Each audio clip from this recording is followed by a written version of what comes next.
In the wake of Bruce Lee's death in 1973, the opportunistic capitalistic approach to the situation was to exploit the moment. All you needed was a guy that looked like Bruce, even slightly, who made the arm gestures, the sounds, even the clothing, and many of the audiences would be fooled. I mean, these guys would change their names. You got Bruce Lee with an I, Bruce Lee with one E, Dragon Lee, etc. There was no internet to just Google whether or not you were going to a legit production, and it was made all the more confusing by all the title changes and re-releases of Bruce's past movies that we discussed in the last chapter. And I wasn't alive in the 70s, but it's pretty easy to imagine the confusion when you're talking to your friends about how great Way of the Dragon is and being told, you gotta see Return of the Dragon, bro, if you want to see a great movie. They're the same movie. As I record this episode, the time that I'm living through right now, it's not hard to see how people are uninformed and gullible, even though we have all the information at our fingertips and we still can't even agree on what's real or factual. Well, Bruce Lee's death was no different. I mean, it was clouded by conspiracy theories even to this day. Was it the triads? Had they used the dim muck death touch? Was it drugs? Was he even really dead? This perfect storm of elements gave way to an entire subgenre of films called Bruceploitation. They are numerous, and it might be fun to do an entire episode on one day. But for now, we're just going to look at the ones that are drafting off of Fist of Fury.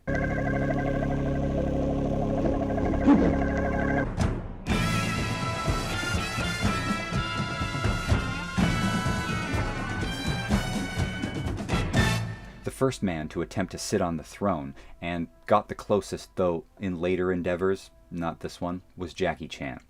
4 years after Fist of Fury, we got New Fist of Fury. Not great. Not great. This was such a manufactured effort to try and recreate Bruce's magic. It's pretty forced. That the only reason? Do I need more reasons? But you must have some other reasons. So what are they? Okay, well, I mean, it's not very original. Even for a sequel, it just kind of hits all the same beats and treads on the same territory. The same director, Lo Lei, some of the same cast. This is one of Chan's earliest efforts and first starring role, and as we all know, he isn't Bruce Lee. But director Lo thought so little of Bruce Lee's contribution, he thought he could just easily replace the legend. That's just garbage. I don't think so. I mean, Jackie found success when he embraced his own sensibilities, right? And developed his own style. Shoehorned into a Bruce Lee movie was not the way.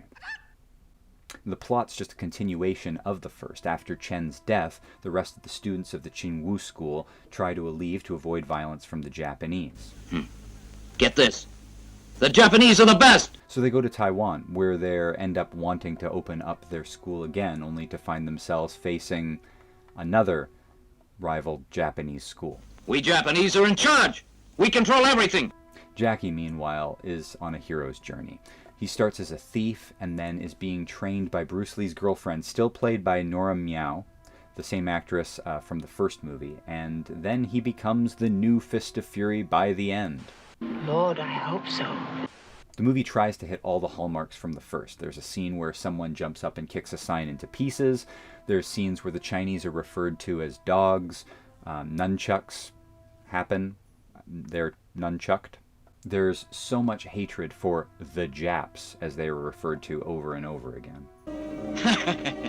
I kill Chinese, just like I kill dogs. Your lives are worthless. And if you should disobey me, you're as good as dead.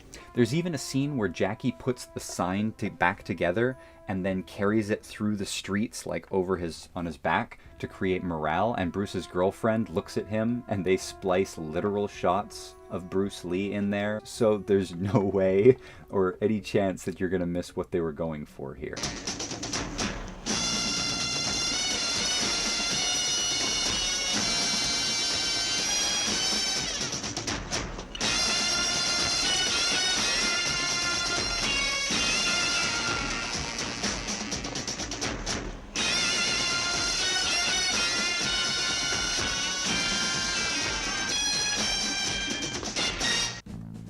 They also make the Fist of Fury an actual technique. I mean, she names it. What is it? Fist of Fury. Fist of Fury. Even at the end, when Jackie is the new Bruce, the new Fist of Fury, and he has to do all the kaleidoscopic hand swirls, you can see Jackie's clearly hates doing it, and he does it so lackluster. It's like as if he thought if he did it bad enough, they would just not put it in the movie. He was wrong.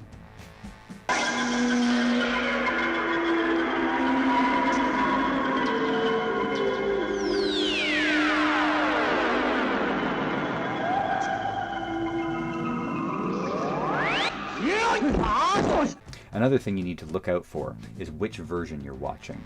The full runtime is about 2 hours.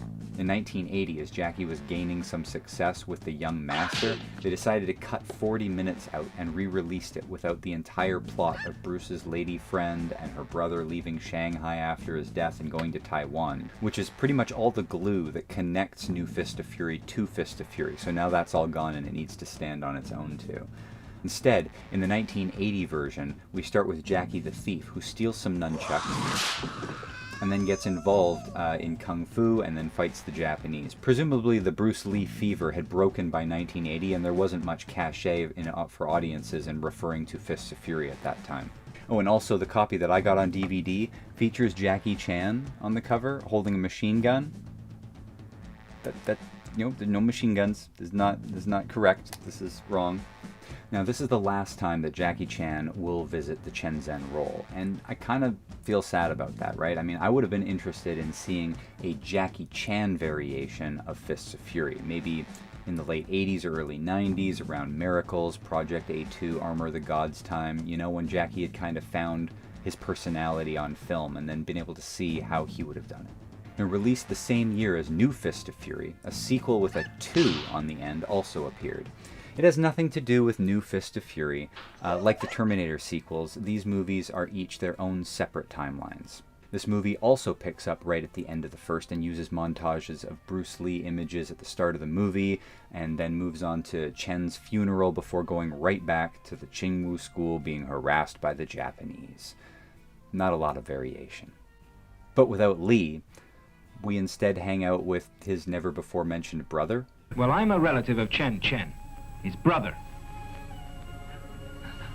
And you look like him, too. This movie functions essentially like Halloween 2, where the sequel picks up on the same night as the end of Part 1. The only problem is you can't just resurrect Bruce Lee like you can Michael Myers. Not even the great Lo Lei can save this movie.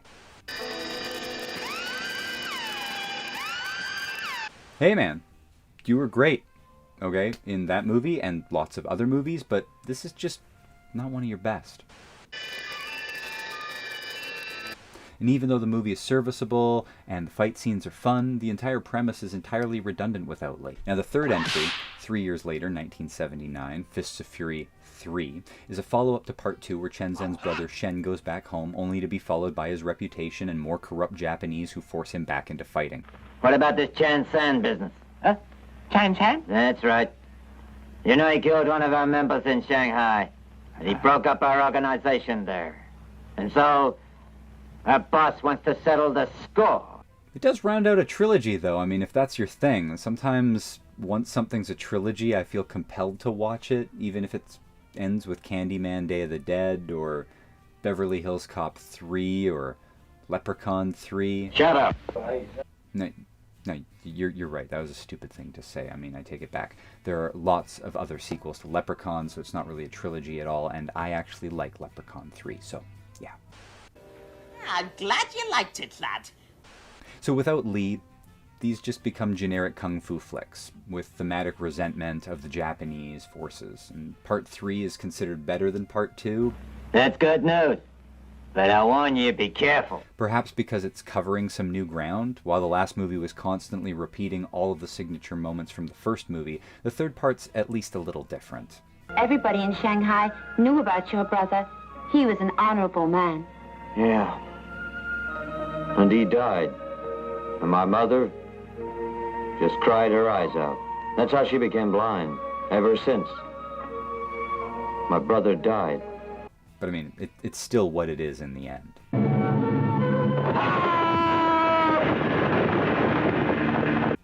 Another Bruce exploitation movie that came out in 1977 was The Last Fist of Fury. AKA Bruce Lee in New Guinea is actually a Korean film. Remember how the Japanese invaded Korea in real life? 1910, Japan attacked Korea. Yeah, so did Korea, so they all love Shenzhen as well. Now this is not to be confused with Last Fist of Fury, aka the real Bruce Lee. See the difference? The Last Fist of Fury, Last Fist of Fury. Although both star Dragon Lee. So you see why this is all so complicated. I'll explain in a moment why you don't want to watch that one, and we'll come back to it and discuss it at the end of this movie. Now, somewhere along the way, these movies seem to forget, or maybe they just ignore the elements of what made Bruce so special. He wasn't doing the theatrical elements just to be theatrical. When he moved, there was a point to it. That's why his choreography was so short and fast. It was with intention. He wanted it to look like a real fight. Now look at this clip from The Last Fist of Fury. I mean, the look is right, I guess. The posing and the yips and everything. I'm going to call them the yips. Right? All of that. That's all there. And then he Liu Kang bicycle kicks his way over their heads.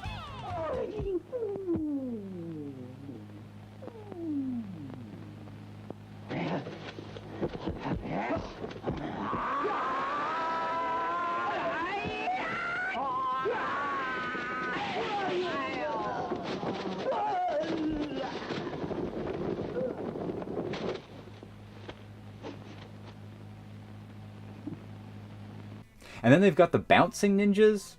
You guys know all about the bouncing ninjas, right? The bouncing the ninjas that bounce.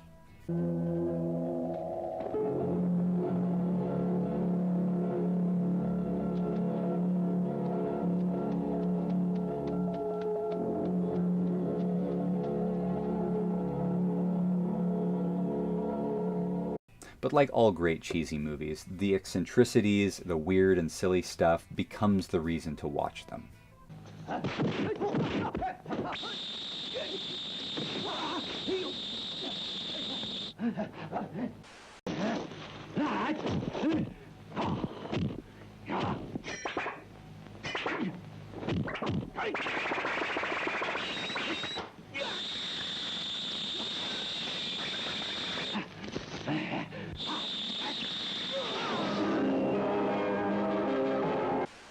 And maybe it's worth mentioning here as well that the 1-inch punch that we see in Kill Bill is also a Bruce Lee thing. Bruce is all over Tarantino's work, from the bride's motorcycle outfit to the Kato masks for the Crazy 88s. Even Once Upon a Time in Hollywood, Bruce gets a role, even if it's not particularly flattering. So, bottom line, this is a great cheesy kung fu flick. Oh, and one other thing, none checked.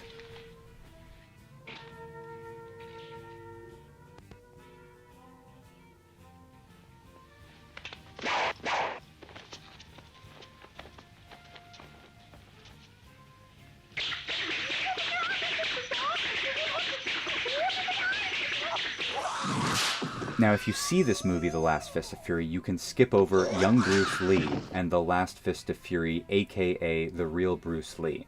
Now, first of all, it's not really a movie at all. It's more of a strange compilation claiming to be at least part documentary. It starts with some footage of young Bruce Lee, and then there's a martial arts exhibition by Bruce Lie with an I, and then an edited version of Last Fist of Fury starring Dragon Lee. I mean, it's hard to get more exploitative than this. The guy dies, and you use video of him as a child to shop around your two Bruce knockoffs. But you know what? Kind of like the movie poster.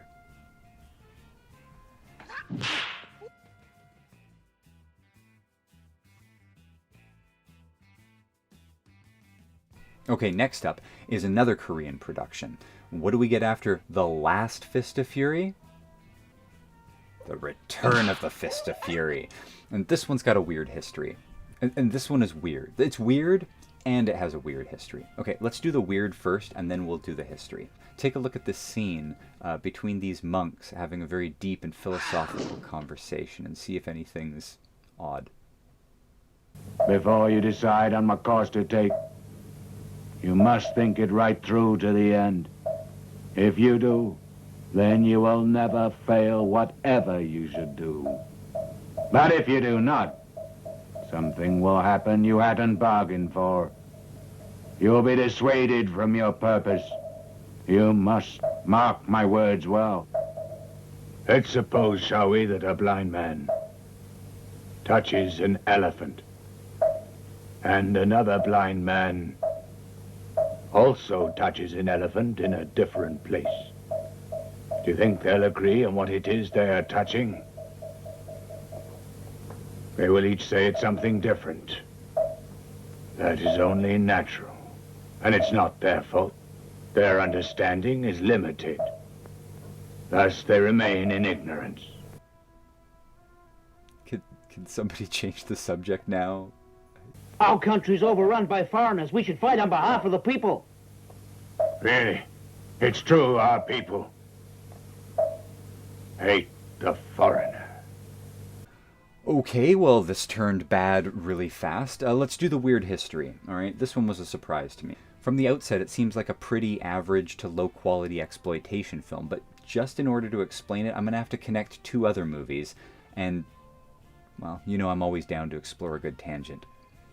So the movie is structured like many other Fist sequels. The lead character leads a martial arts school destroyed by the evil Japanese, goes to Korea to set up a new school, only to be harassed by the evil Japanese. We Japanese are in charge. We control everything. Now there are some flashbacks that feature Bruce Lee with one E, which were taken from a previous movie, which means technically this movie is actually a sequel to that movie, Bruce Lee and Shaolin Kung Fu Part 2, which itself, obviously, has got to be a sequel to Part 1, which is also known as Bruce Lee versus the Black Dragon, aka the Blood Hero, and in the Philippines, Shadow of the Snake Wizard. And it's crazy because Bruce and Shaolin Kung Fu Part 1 was already basically a plot copycat of Fist of Fury. I mean, look at the IMDb synopsis. Japanese forces in Shanghai attempt to destroy the patriotic spirit of the Chinese by closing down all kung fu gyms. A top Chinese kung fu practitioner is forced to flee to Korea. The Japanese forces pursue him there, and so Cheng Ling fights back, defeating many Japanese fighters before finally encountering the Japanese commander. Right? I mean, how is that not Fist of Fury? So really, this is an entire trilogy of Fist of Fury. Actually, in the movie, when Bruce Lee gets back home, he finds out that his brother died at the hands of the Japanese, so really you could say this is more of a Fist of Fury 2, making Part 2 a Part 3, and Return of the Fist of Fury is actually Part 4. Somebody should stop me, right? I mean, this can't be healthy. And our last Bruceploitation movie is 1987's Shaolin Fist of Fury, aka Last Duel Over the Great Wall, aka Ninja Over the Great Wall. It's really just more of the same, but I can give you the highlights and standout features. Out of all the Fist clones, this one gives the audience the best reason to hate the Japanese. I mean, just in the first 5 minutes, it's just headshots, killing dude's mom, then raping his girl. It's all super dark stuff. And it's not as though the occupying Japanese forces aren't just, like, rude or disrespectful or organizing to poison a Sifu or two. This gets a bit gory. And 87 is actually a pretty late year for a kung fu movie, and despite being fairly uninteresting to me overall, there are some standout moments, like snow ninjas, or an entire fight scene with a flaming ninja, and you know, every time I mention a stunt, I feel like I have to say that it's before CG, because it just makes all the difference. So then, what are you all waiting for?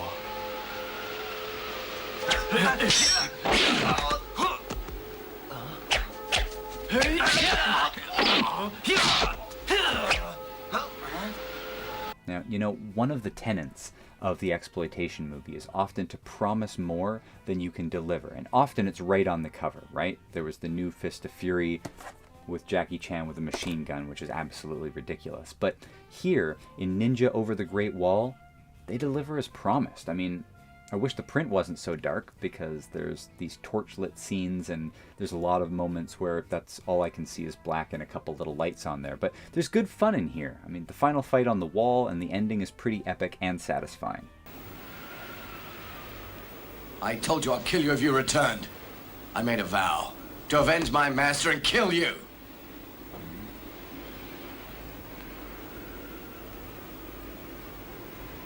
I'm going to prove to you that the Japanese warrior is superior to any Chinese. Right. Then let's fight now. Not here. This would be a lonely place for you to die. And anyway, I want witnesses to my great victory over the Chinese. It'll be a great event. To see you die. The Great Wall. Interesting. The Great Wall of China is a symbol for all Chinese people. So then it's fitting that this battle of the warriors should take place at the Great Wall. It's agreed. In the next chapter, we're going to be looking at the one movie that I think arguably tops Fist of Fury. And I say arguably because I would welcome that discussion, and I'm sure I could be swayed in either direction. Comment below, hit the like button, the subscribe button, wherever they are, and I'll see you in the next chapter.